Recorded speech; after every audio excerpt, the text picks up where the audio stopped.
انا لازم افهم. انا ليه كل ما اجي الاقيكي عماله تعيطي؟ دي دموع صح؟ اهي ميه اهي، دموع دموع مش هايلايت.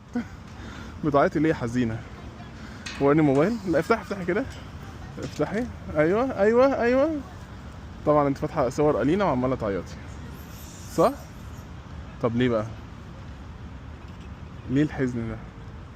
مش هي هتبقى كويسه وهتبقى بخير وكل حاجه هتبقى تمام؟ اشوفها تبقى كويسه. بص بص بص، بص لي هنا كده. هتبقى كويسه وهتبقى بخير وكل حاجه هتبقى كويسه، وهتنام جنبك وهتغيري لها بامبرز كل 5 دقايق. يا رب. وهتفضل تعيط جنبك يا رب. وهتقلقك من النوم في عز الفجر. ما عنديش مشكله عادي.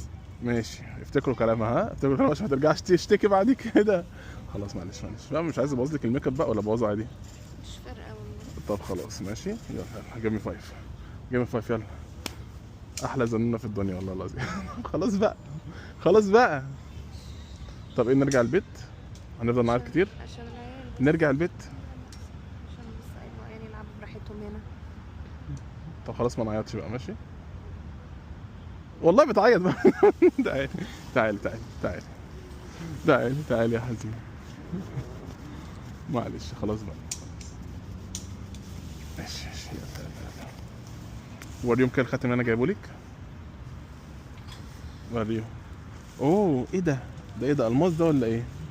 الماس. ممكن اخده ابيعه خدوا بيع. عشان محتاج فلوس اليومين دول. فلوس ايه اللي انت محتاج بتاع سكة 100,000 دولار. ممكن اخده ابيعه. انت محسس انه 100,000 دولار؟ طيب يا جماعه عشان هي بس يعني عماله تقل من الخاتم اللي انا جايبه لها. الخاتم دوت يا جماعه بيعمل له كام دلوقتي؟ اهو انتوا شايفينه دلوقتي الخاتم ده. يعني تدوا له كام؟ تدوا له كام سعر؟ ماشي، عشان هي فاكره ان هو مبلغ قليل مش مبلغ كبير. يا بنتي كفايه دموع خلاص، ايه الشلال ده؟ كفايه بقى. ماشي. العيال فين يا اسطى؟ طب خلاص يلا نروح، يلا نروح. طبعا بقى تعيطي، يلا نروح. لا عشان العيال والنبي. طب خلاص ما تعيطيش تاني ماشي. بصي لي كده، ما تعيطيش خلاص ماشي.